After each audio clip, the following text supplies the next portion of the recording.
మీ సంతాన కలను నిజం చేసుకునేందుకు ఈ రోజే 49 సంప్రదించండి. 9390501418. సార్, ఇప్పుడు మనం చూసుకున్నట్టయితే ఎక్కడ చూసినా కేసులు పెట్టడం అని చెప్పేసి చూస్తూ ఉన్నాం సార్. అంటే ప్రశ్నించిన వాళ్ళ మీద కేసులు పెడుతున్నారని చెప్పేసి కూడా చాలామంది అంటున్నారు.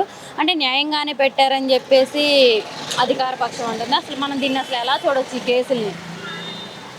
కేసులు పెడతాం అని కాదండి. మనం ఎవరినైనా క్వశ్చన్ చేసేటప్పుడు ఒక పద్ధతిగా క్వశ్చన్ చేస్తే ఏమీ ఉండదండి.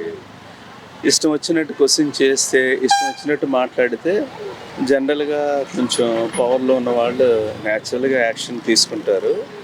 సో ఇది ఏ పార్టీ వాళ్ళ అధికారం వచ్చినా మిగతా వాళ్ళు ఏదన్నా ఇష్టం వచ్చినట్టు మాట్లాడితే వాళ్ళకి కనుక కొంచెం ఇబ్బందికరంగా ఉందనుకోండి, వాళ్ళు మాట్లాడే భాష కానీ ఆ విధానాన్ని జాగ్రత్తగా వాడితే ఇబ్బంది ఉండదండి.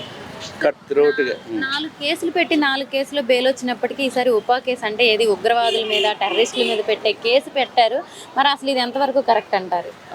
అది తప్పండి. అది తప్పకుండా అలా చేయకూడదు. అంటే వీళ్ళు కూడా ఇలాగ ఉన్నప్పుడు కొంచెం ప్రశాంతంగా ఉంటే ఏ గొడవ ఉండదండి. సో వీళ్ళు కూడా ఇలాగ ఇష్టం వచ్చినట్టు ఎక్స్ట్రాగా మాట్లాడితే అటువైపు కూడా రియాక్షన్ ఉంటుంది.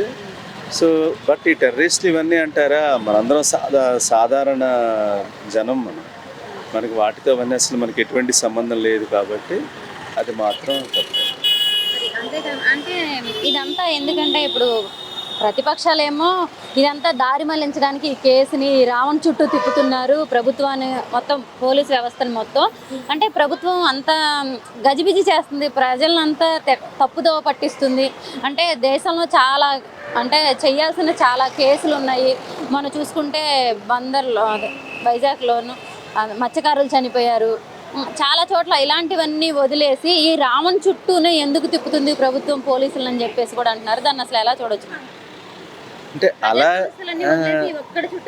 అలాగేం కాదండి. ఇప్పుడు అలాగంటే లాస్ట్ వారం అంతా కృష్ణలంకలో కేసు గురించి ఇష్యూ జరిగింది. అలాగా ఇంత పెద్ద దేశంలో, రాష్ట్రంలో జనరల్గా ఏదో ఒకటి ఇష్యూస్ ఉంటూనే ఉంటాయండి. దీని గురించి ఏం పెద్ద ఇది చేయాల్సిన అదే ఉండదు. కాబట్టి మొన్న ఇరాన్ అయిపోయిందన్నారు, అందరూ అటెన్షన్ అంతా అటు వెళ్ళింది, మొత్తం పీస్ అయిపోయింది, కూల్ ఆఫ్ అయిపోయింది అన్నారు. మళ్ళీ సడన్గా డైవర్షన్ అంతా అటు వెళ్ళిపోయింది. సో అలాగా అదేం ఉండదండి. ఎప్పుడు ఏ ఇష్యూ వస్తుందో దేని మీద ఫోకస్ చేస్తారనేది మనం ఏం చెప్పలేము. సడన్గా బాంబే మొత్తం వరదల్లో మునిగిపోయింది. మన ఏ రోజు ఏంటని అంటే మనకు అనిపించచ్చు అలాగా. రాష్ట్రం వరకు అంటే రాష్ట్రంలో చాలా సమస్యలు ఉన్నాయి ప్రజలకి, అవన్నీ వదిలేసి ఈ ప్రశ్న రావణాడే అక్కడ చుట్టూనే అంటే పోలీసులు కానీ వ్యవస్థ మొత్తం దాని చుట్టూనే తిప్పుతున్నారని చెప్పేసి కూడా అంటారు. దాన్ని ఎలా చూడొచ్చు? రాష్ట్రంలో బోల్డని సమస్యలు ఉన్నాయి ప్రజలకి, అవన్నీ తీర్చకుండా ఇవెందుకు దీన్నే పట్టుకొని తిరుగుతున్నారని కూడా. అదే ఇంక మనం దాని గురించి మనం కామెంట్ చేసే ఇది లేదండి.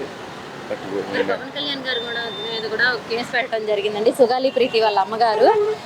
దాన్ని మనం అసలు అంటే ఆవిడ నాకు మాట ఇచ్చి మోసం చేశారని, అంటే ప్రూఫ్లతో మాట్లాడమన్నారు కదా, నేను ప్రూఫ్లతో పెడుతున్నాను, కేసు పెట్టారండి. మరి దీన్ని అసలు ఎలా చూడొచ్చు అంటారు? అంటే మనం పేపర్లో వచ్చిన న్యూస్ని ఆధారం చేసుకొని మాట్లాడడం వేరండి.